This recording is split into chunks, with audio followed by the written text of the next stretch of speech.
Mi propuesta en general es que Bogotá necesita en este momento una alcaldía que esté alejada de la polarización y que no sea un premio a los extremos de la polarización. Y lo que requiere la ciudad es una alcaldía que haga gerencia todos los días, que haga gerencia en los temas más críticos de la ciudad, que se resuelva el problema del SITP, por ejemplo, un tema que lleva 3 años con un diseño muy bueno, con una ejecución pésima, en la cual está en la mitad. Y estar en la mitad en el SITP es estar con los buses viejos andando y con la mitad de los buses nuevos sin pasajeros, porque no tienen todas las rutas, no están los sitios de venta de tarjetas, la gente no conoce las rutas, los buses no cumplen horarios. O sea, hay que poner a andar el SITP. O sea, Transmilenio se ha multiplicado por 4 o 5, depende de la hora del día, frente a lo que fue hace 10 años. Y no se ha ampliado una sola estación. Y la gente no cabe en las estaciones. O sea, esos son temas de gerencia. Por supuesto hay temas de mediano plazo, que son la construcción de nuevas troncales, la troncal de la Boyacá, y otras troncales que no requieran de carril exclusivo, de carril especial, sino con carril exclusivo como el de la séptima. Mediano plazo. Y largo plazo, el metro. El metro está en una etapa en la cual puede ser viable financieramente, lo está estudiando el gobierno nacional a través del Ministerio de Hacienda y Planeación Nacional con la entidad que se llama Financiera Nacional. Ellos, junto con el distrito, van a darle el estudio para que sea viable la primera línea del metro. Y ese metro, esa primera línea del metro, tiene suficientes estudios para que, determinada la viabilidad financiera, pueda el gobierno nacional y el distrito darle la luz verde para empezar a construirla. Probablemente va a reducirse el tamaño de la primera línea, no va a ser hasta la 127, sino probablemente, en lo que me han dicho, hasta la calle 72. Probablemente se van a suprimir algunas estaciones en el tramo central, pero es fundamental que el metro siga adelante, que no se espere al cambio de alcalde y que no se espere al cambio de presidente. Eso es lo que ha frustrado 50 años el Metro de Bogotá. Esa plata era cuando se estimaba que el metro valía 9 billones. Entonces Bogotá ponía el 30%, 3 billones, que los tenía ya contemplados en un cupo de endeudamiento, y la Nación 6 billones, que los tiene contemplados en vigencias futuras. Pero si el metro vale 15, pues los 6 billones no son el 70%. Pero 6 billones, le quiero decir, es muy poca plata para Bogotá, y le digo por qué. Porque están estimado financiarlo a 20 años con vigencias futuras. Esos son 300.000 millones de pesos por año para Bogotá.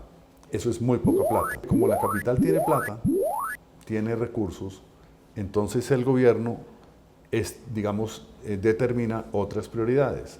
Entonces la inversión del gobierno nacional en Bogotá es en buena parte inversión no en obras públicas para Bogotá, sino en edificios para el gobierno nacional en Bogotá. En el plan de desarrollo en la inversión para Bogotá está, por ejemplo, la construcción de sedes de la Fiscalía. Claro, son en Bogotá, pero no es para la infraestructura de Bogotá. Por eso yo creo que Bogotá merece mucho más en términos de infraestructura, y merece más como lo han hecho los proyectos de metro en las grandes capitales del mundo, que son proyectos nacionales. Seguridad también es un tema de gerencia. Tema de gerencia porque hay que coordinar la policía, que es nacional, la fiscalía, que no es del gobierno sino de la rama judicial, pero es nacional, con la alcaldía. Y eso requiere de una gerencia permanente, de indicadores, de seguimiento, de apoyo a la policía y apoyo a la fiscalía, pero también exigencias en cumplimiento de metas, exigencias en responsabilidades, en planes específicos. Y eso tiene que ser una gerencia desde la cabeza de la alcaldía. Eso no se puede delegar, tiene que ser una labor cotidiana, el tema de la seguridad, y tiene que ser una labor permanente de la alcaldía con estas entidades. Pero no solo plantear el tema penal, porque la Fiscalía se ocupa del tema penal, de la violación a la ley penal. Hay que trabajar mucho en el tema de las contravenciones administrativas, de las sanciones administrativas, de las multas. A veces eso puede ser más efectivo para modificar comportamientos de convivencia que la amenaza de cárcel o que subir años de cárcel. En Bogotá hay 500.000 de personas que han encontrado en los últimos años en Bogotá la ciudad donde rehacer su vida después de salir desplazados de distintas regiones por hechos de violencia.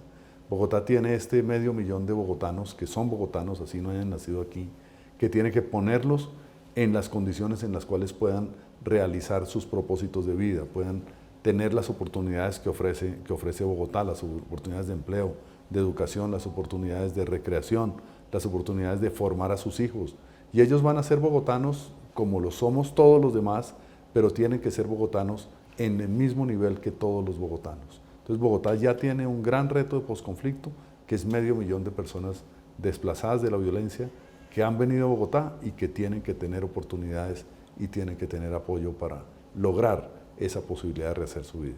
Contaminación atmosférica, hay un plan bastante interesante y viene ejecutándose, y creo que es uno de los temas que hay que reconocer en la alcaldía, que ha bajado la contaminación atmosférica, particularmente en los puntos en los cuales se ha mostrado en las mediciones que hay una mayor contaminación. Yo creo que ese es un tema bien importante.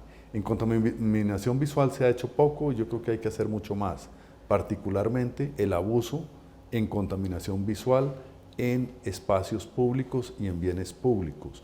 Uno ve en todos los bienes públicos, en los puentes peatonales, en los pasos de vehículos, en los postes, ve avisos de compañías muy establecidas, de partidos políticos muy conocidos que están abusando del espacio público y contaminando el espacio público sin que haya sanción adecuada.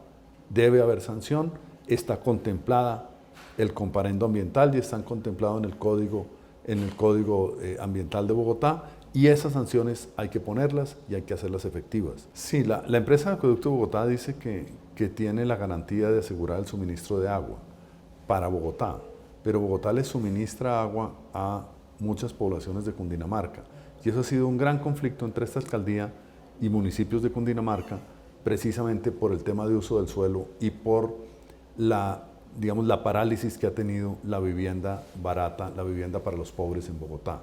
Entonces, las empresas constructoras han ido a otros municipios y están construyendo complejos muy grandes, pero el agua viene de Bogotá y cada proyecto es un conflicto, es una controversia y es un proceso en el cual los únicos perjudicados son la población pobre, la población que requiere de vivienda gratuita, que en Bogotá prácticamente no se pudo construir sino en el último año por políticas equivocadas de la alcaldía de Bogotá.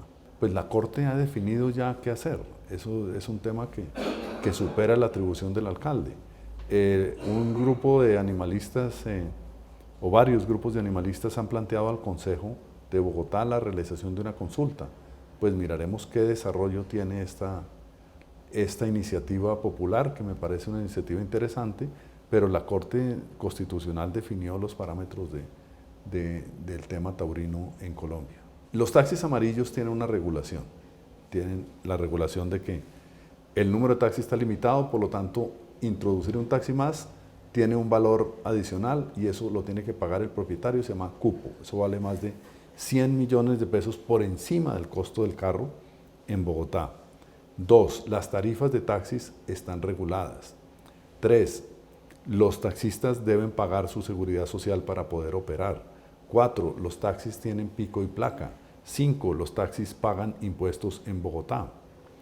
Los Uber que operan en vehículos blancos que dice Operación Nacional, mire, fíjese cuando vea un Uber, la mayoría de ellos la placa es de fuera de Bogotá. O sea, la mayoría no pagan impuestos en Bogotá, no pagan el cupo, no tienen limitación sobre el número que opera en Bogotá, no tienen la obligación de pagar seguridad social a los conductores, no tienen la tarifa regulada y no tienen pico y placa. Por lo tanto, son dos sistemas de servicio individual de pasajeros, uno con un precio, digamos, de mercado y otro con un precio regulado. Si se pone en condiciones de competencia equivalente a uno y otro, sería perfectamente posible que convivieran los dos sistemas. No es uno contra el otro. Las aplicaciones, que también se ha dicho, Uber es una aplicación por la cual se llama un carro, pero hay aplicaciones que van hacia los taxis amarillos. O sea, el enemigo no son las aplicaciones, es que Uber compite en condiciones, digamos, mucho más favorables frente a los taxis amarillos que los taxis amarillos que tienen mucho más restricciones. Si hay condiciones de competencia, me parece que podría haber un esquema de convivencia en ese sentido.